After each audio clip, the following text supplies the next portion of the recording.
Have you ever watched a balloon artist at a birthday party and wondered why they ask before they start twisting something around a kid's head?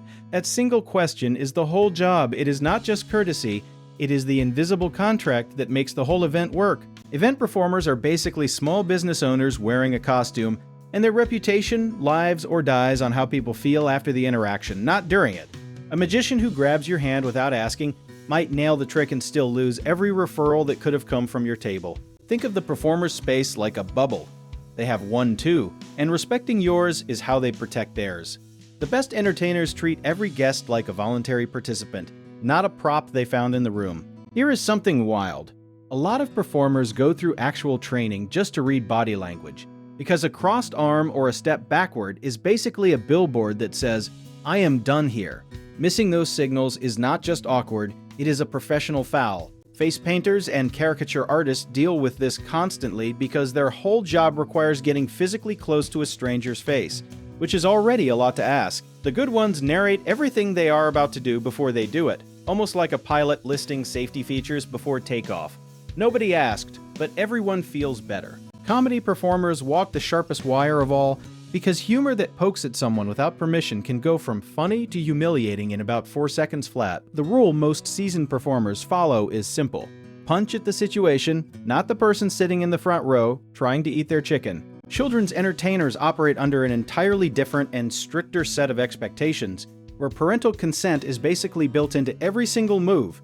If a clown asks a kid to come on stage, they are really asking the parent, and the good ones know that without being told. Corporate event performers have to navigate a maze of HR-adjacent etiquette that would make your head spin, because what flies at a college party does not fly at a company anniversary dinner with the CFO 3 feet away. Professionalism in that room means reading the client's culture as fast as possible and matching it without losing your act entirely. There is also the tip culture layer sitting underneath all of this, where boundaries and gratitude get tangled up in a way that can make interactions feel transactional if a performer is not careful. A great performer never makes you feel guilty for enjoying the show without reaching into your wallet. That pressure is its own kind of boundary violation. Roaming performers like living statues or stilt walkers have a fascinating trick where they use stillness itself as a consent signal.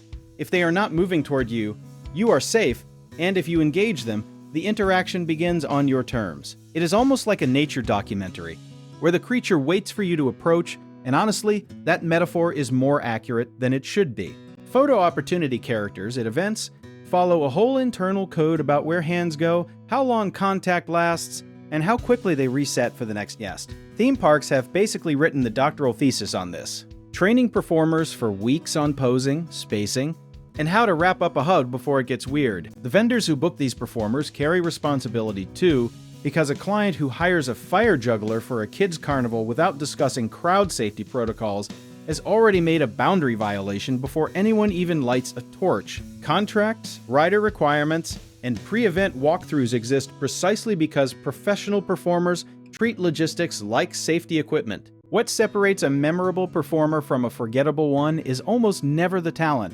It is the emotional intelligence that wraps around the talent like a second skin. You can be the best juggler in the country and tank an event because you kept pulling the shy kid into bits they clearly wanted no part of.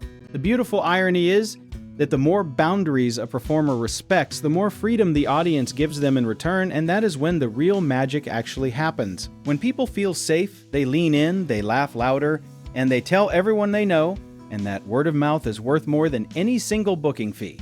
Event performance is really just a live, high-stakes exercise in emotional negotiation wrapped in glitter and a top hat. If you want to learn more about how we help connect clients with vetted professional vendors who take all of this seriously, go check out the links in our description.